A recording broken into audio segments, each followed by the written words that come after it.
We're live on air and always streaming on CBS News Miami with the CBS News app. Good evening. I'm Carly Barnett in for Lauren Pastrana. And I'm Ted Scouten in for Elliot Rodriguez. CBS 4 News at 5 starts right now.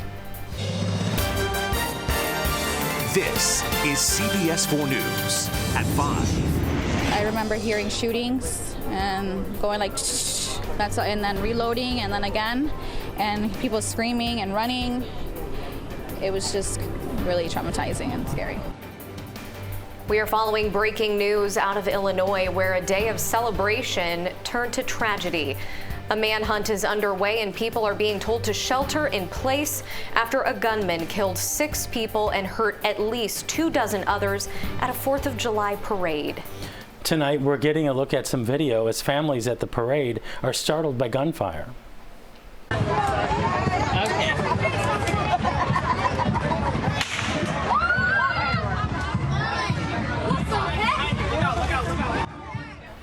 That video really drives it home how tragic this shooting was. Families, little kids enjoying the day when someone targeted the crowd.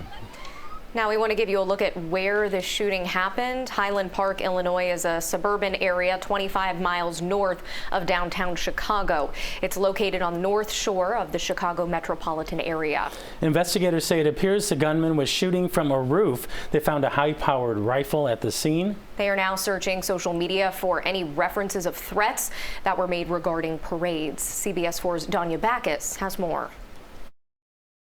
Police in CBS News. Multiple agencies are helping with the investigation, including the FBI. Again, Highland Park is located about 27 miles north of Chicago. And if we get more information, we will bring it to you. You can look for much more coming up on the CBS Evening News after CBS 4 News at 6. Happening now, safety is on the mind of local law enforcement as crowds get ready to watch fireworks around South Florida. We have live team coverage tonight of preparations underway. CBS 4's Trish Christakis is at Bayfront Park in downtown Miami. Jacqueline Quinn is at Fort Lauderdale Beach at their celebration. And we begin with CBS 4's Austin Carter with what we can expect from the weather tonight. Okay, no pressure, Austin, but we need all systems go for fireworks, okay? Hey, I've got good news here, so I'm going to take the pressure off my shoulders. Coming up here in just a few minutes. All right, thanks, Austin. 4th of July celebrations are taking place all across South Florida today. In Miami-Dade, lots of people spending the day out at Bayfront Park. CBS 4's Trish Christakis is one of those. She's at Bayfront with what you can expect if you're heading down there this evening. Trish. Yeah, for CBS 4 News, back to you guys. Important to secure a spot. Trish, thank you. Our team coverage continues now in Fort Lauderdale, and when you think of 4th of July safety, probably the first thing you think of is fireworks safety. But another important safety measure has to do with handling the heat by staying hydrated. CBS 4's Jacqueline Quinn is live at Fort Lauderdale Beach with more on protection. A shooting investigation is underway in Little Havana. Police say it happened this morning in the 200 block of Northwest 8th Avenue. When officers got to the scene, they found 2 men had been shot. One of the victims was treated on the scene. The other was taken to the hospital, but is expected to be okay. It's still unclear what led to the shooting. We have new details tonight. A woman and 3-year-old child missing since Friday have been found. Good news. 27-year-old Maria Enriquez and 3-year-old David Masis disappeared Friday night in the Flagami area. But once again, they have both been found. But the Broward Sheriff's Office is asking for your help to find a missing teenager. Take a look at your screen. 19-year-old Sarah Gonzalez was last seen in the 3600 block of West Commercial Boulevard in North Lauderdale. According to her family, she suffers from mental illness and needs medication.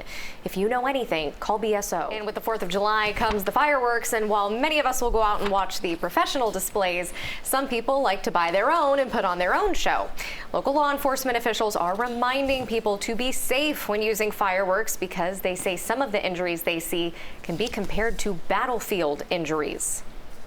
M80s, which is a quarter stick of dynamite, in the hands of a person when it detonates could easily blow off their fingers or their entire hand. Well, officials say to light one firework at a time and move away quickly. And regardless of your experience with fireworks, always read and follow directions. Now, coming up at 5:30, the science of fireworks. Find out what goes into making a professional fireworks display. And it was a great turnout for a parade this morning in Key Biscayne. It was the 63rd annual 4th of July parade there. And there were thousands of people lining the streets to watch as performers and some fancy cars drove by. Now, warning before you go for that scoop of holiday dessert. Coming up at 5:30, the brand of ice cream that's linked to a deadly listeria outbreak in Florida. You can now own an Olympic medal without having to compete, but there's a catch. It might cost you a pretty penny. Well, that's because 12-time Olympic medalist Ryan Lochte has decided to auction off half of his medals to benefit a children's charity. The 37-year-old, who has competed in 4 Olympics, wants to sell his medals to benefit the George Nation Foundation. The South Florida charity is one he's worked with for 10 years, and that, much like Make-A-Wish, helps children with terminal illness. The sale is expected to raise at least $82,000 for the nonprofit. What a good cause. Well, that does it for CBS News at 5. CBS 4 News at 5:30 starts now. This is CBS 4 News at 5:30. We continue to follow breaking news out of a suburban Chicago. A manhunt is underway and people are being told to shelter in place as police search for the gunman who targeted a 4th of July parade. 6 people were killed and 24 others hurt. Police say the gunman climbed up on a roof and had a high-powered rifle. We have more on CBS 4 News at 6 and on the CBS Evening News. Now, we want to see what the weather will be like for people at Tropical Park or really any other location in South Florida tonight. CBS 4's Austin Carter is here. Hey, Carly. Well, listen, I think it's going to be pretty warm. The tradition lives on tonight at the Biltmore Hotel in Coral Gables this 4th of July. And as crowds gather there for fireworks, as they have so many times in the past, there is something new this holiday. Police will have some high-tech help monitoring the crowd. We're talking about some drones. Today is the test run for using those drones. The drones will give police a unique vantage point to see any issues that might require their attention. CBS 4's Joe Gorcho is live in Coral Gables with more on the new program. Joe.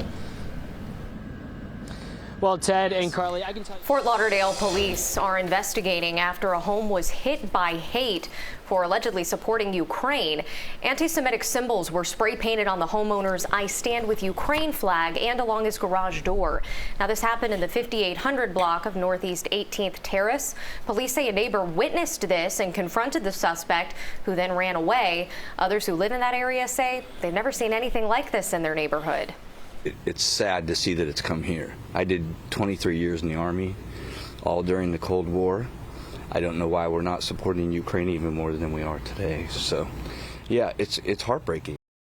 Investigators are still searching for the person responsible, and if you know anything that could help lead to an arrest, call police. A 44-year-old man from Kissimmee was arrested for posing as a cast member at Walt Disney World. Investigators say he took an R2-D2 droid worth nearly $10,000 from the Walt Disney World Swan Hotel. The Orange County Sheriff's Office says security personnel on the property noticed the man acting suspiciously. Still ahead, new details the day after a horrific scene at a crowded Denmark mall when a gunman begins firing. Pure terror. This is awful. You know, anything that's possible. Tonight, what police say about the suspected gunman who killed 3 people. A deadly mall shooting in Copenhagen, Denmark appears to be random. We want to warn you, some of the images you will see may be hard to watch. Danish police are now saying the gunman acted alone. Cell phone video shows the gunman casually walking through the mall yesterday with a rifle over his shoulder. He then began chasing people. A 17-year-old boy and girl were among the 3 people killed. 4 others were critically hurt. My oldest daughter, who's 18, she's barely holding it together. My other daughter, she got in the stampede that started when the perpetrator was firing shots everywhere. Apparently, she got cut in several places as well from people and falling off the chairs and all that kind of stuff. So awful. The suspected shooter surrendered without a fight. The 24-year-old Danish man is being held for 24 days in a secure mental health facility while authorities investigate. A Harry Styles concert scheduled nearby was canceled because of that shooting. Styles tweeted, quote, "I'm heartbroken along with the people of Copenhagen." He went on to say, "I am devastated for the victims, their families, and everyone hurting." This is CBS 4 News at 6. We have a live look at downtown Miami after a hot, humid, but dry 4th of July. So what's next? Find out if our luck will hold for tonight's fireworks. And Broward celebrating as well. We have a live look at Fort Lauderdale Beach for their so-called 4th of July spectacular. CBS 4 live team coverage for you straight ahead. We are live on air and always streaming on CBS News Miami with the CBS News app. Good evening. I'm Ted Scouten. And I'm Carly Barnett. Elliot and Lauren are off tonight. And if you're just joining us, we would like to wish you a very happy 4th of July.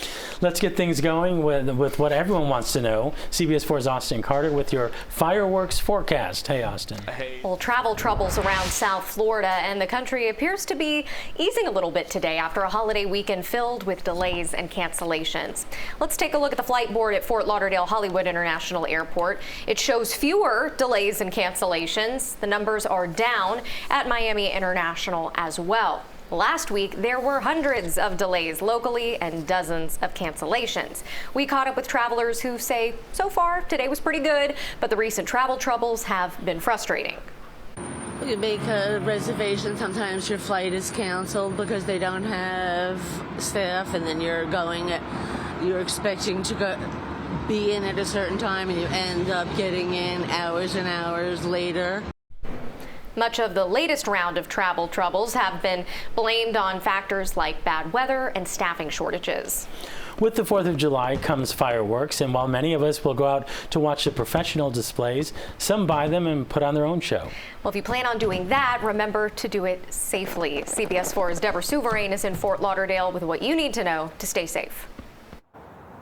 Fire officials just want people to be safe today, especially. We continue to follow breaking news tonight from Highland Park, Illinois, where someone opened fire from a roof during a 4th of July parade. The gunman killed at least 6 people and injured more than 2 dozen. Now a manhunt is underway and investigators have named a person of interest.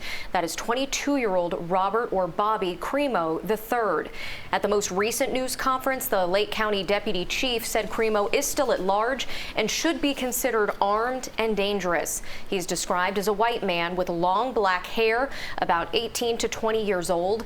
According to doctors, the victims range in age from 8 to 85.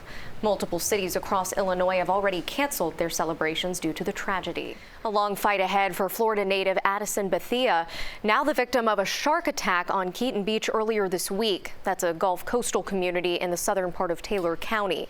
The 17-year-old was in the water Thursday when she says she felt a sudden tug from what turned out to be a roughly 9-foot-long shark. Her brother was too far from her when the shark attached itself to her leg. And I tried to push it off of me and punch in its nose, but it was at a weird position where I couldn't punch its nose good. And then it kept trying to drag me under because we were in like 6 feet of water. It's just insane because I've seen other people be supportive that went through stuff, and I never thought it would be me. Like, I never thought I would have to go through that situation. And now that I'm going through it, it's just crazy to see all the support that people show. Luckily, a firefighter there helped Bethea fight off the shark and created a tourniquet to wrap around her thigh and get her back to the shore. And if you thought all that might keep her out of the water for a little while, well, think again. She says she is back. She is hoping to be back in the ocean right after she's healed. Nathan's famous July 4th hot dog eating contest returned to Coney Island, and the winner is someone fans of the competition know very well. Joey Chestnut has another victory under his belt, his 15th title out of 16 possible ones. Carly, he ate 63 hot dogs in just 10 minutes. That, by the way, pales compared to last year's all-time record when he devoured 76 dogs. I will say he does have a foot injury, so that may have been why his game was a little lacking this year. Obviously didn't slow him down compared to the competition. I just feel kind of ill don't want reading a hot dog that. Right no, now? No. Okay, maybe a hamburger. That does it for CBS 4 News at 6, but the news does not stop. The CBS Evening News with Nora O'Donnell is next.